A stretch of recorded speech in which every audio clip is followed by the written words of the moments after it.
Hey guys, in this video I will show you how you can fix PlayStation Network sign-in failed on PS5. So the first step what you need to do here, you need to go to settings, then you need to go to system, and on system you need to go to system and software update and settings and make sure your system software is up to date, and if it's not, update using internet, right?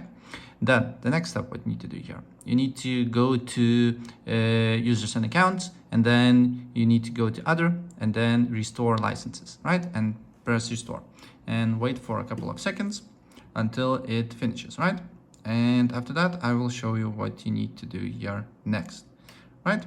Then what you need to do here is to go on network and then select your settings, set up your internet connection, and then press options and forget this device or disconnect, right?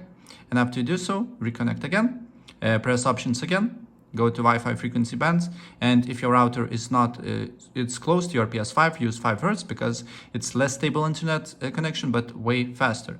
If your router is on the second floor, on the other room, far away from your PS5, use 2.4 because it will be a more stable connection, but a little bit slower, right?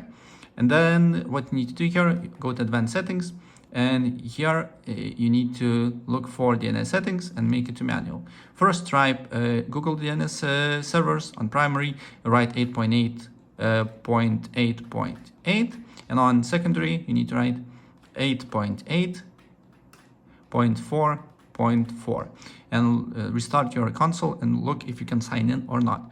If you can't sign in, go back here, go to primary settings, and then primary DNS and write 1.1.1.1, and on secondary you need to write 1.0.0.1. Apply the changes, restart your console, and your problem should be fixed. So yeah, that's pretty much it.